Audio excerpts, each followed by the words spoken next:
Nous commémorons aujourd'hui la fin du premier grand carnage de proportions industrielles que l'Europe ait connu au XXe siècle.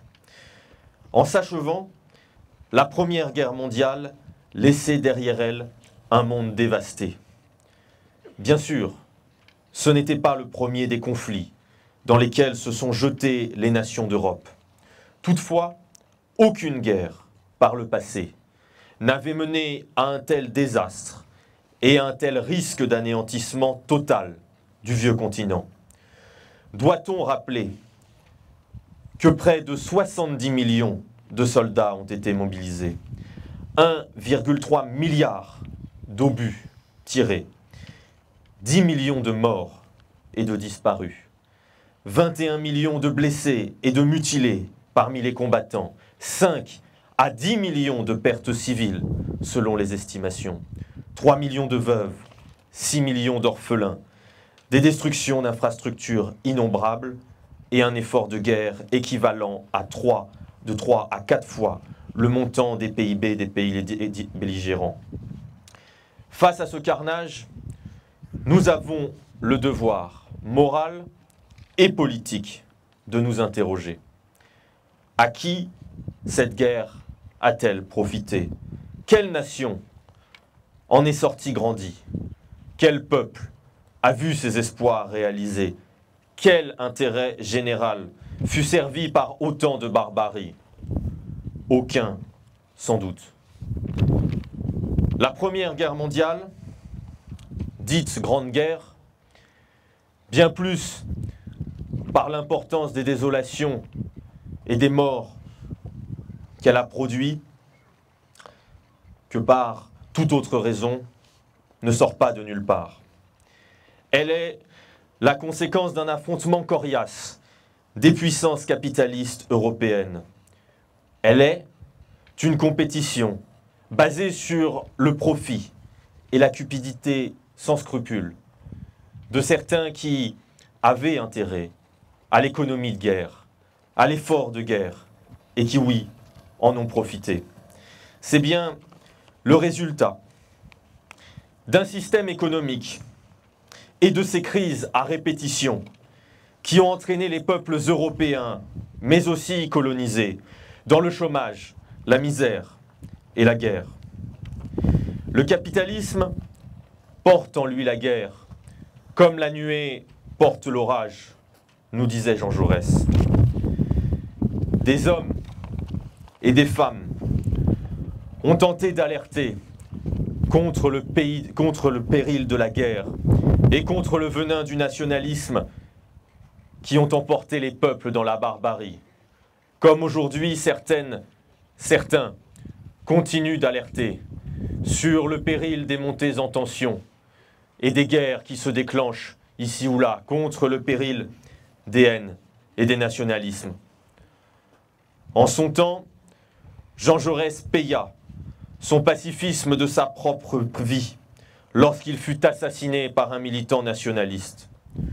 De l'autre côté du Rhin, c'est la militante Rosa Luxembourg qui s'opposa au gouvernement allemand et qui fut emprisonnée pour cela. Il nous faut nous saisir du 11 novembre pour rappeler que la guerre toujours est un échec total de notre civilisation humaine et qu'il ne faut jamais céder aux instructions d'un ordre injuste, immoral, absurde, que jamais nous devons cesser à ces injonctions pour nous jeter dans la guerre contre un autre peuple qui bien souvent ne nous a rien fait.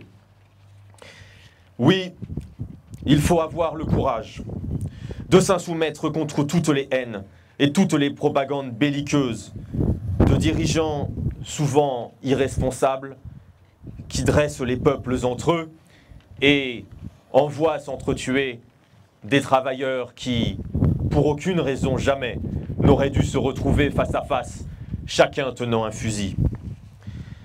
Si plus d'un siècle nous sépare de la Première Guerre mondiale, cela t'a été dit, la guerre est encore présente dans la civilisation humaine, elle est revenue sur le vieux continent, en Ukraine. Les bombes et les coups de feu ne cessent au Proche-Orient et nous devons aussi à cette heure avoir une pensée pour les peuples palestiniens, israéliens, libanais. Les désastres ne sauraient s'arrêter par de simples paroles.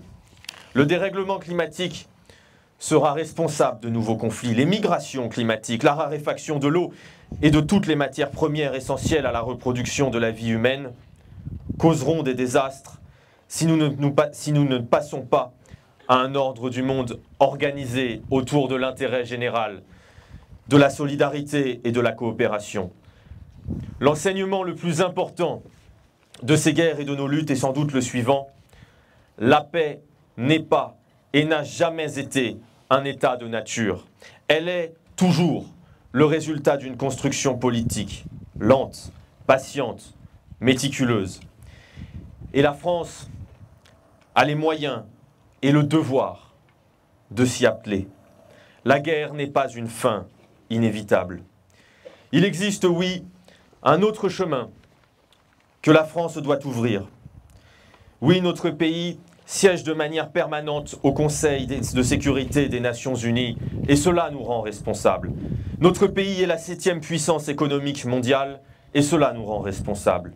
Elle est la 5e puissance diplomatique du monde par son réseau d'ambassades et de consulats, cela nous rend responsables, et nous devons nous attacher à construire, défendre et protéger ce réseau diplomatique qui est sans doute notre plus grande arme pour la paix et contre la guerre. La France possède le 2e plus grand territoire maritime mondial et est présente sur l'ensemble des continents. Elle est forte de la maîtrise de technologies de pointe en matière d'aéronautique ou encore d'espace. Elle occupe une place singulière en Europe car elle est le pays de la grande révolution de 89 qui décrète que les hommes et les femmes naissent libres et égaux en droit. La France doit être la représentante d'un autre modèle de relation entre les nations. Un modèle basé sur la coopération, la solidarité entre les peuples, la planification écologique, le partage des richesses, la démocratie, la défense des droits humains et le non-alignement, c'est-à-dire la défense des principes constants et universels. Le non-alignement, c'est celui qui nous évite de rentrer dans l'engrenage de la guerre, dans l'engrenage des provocations.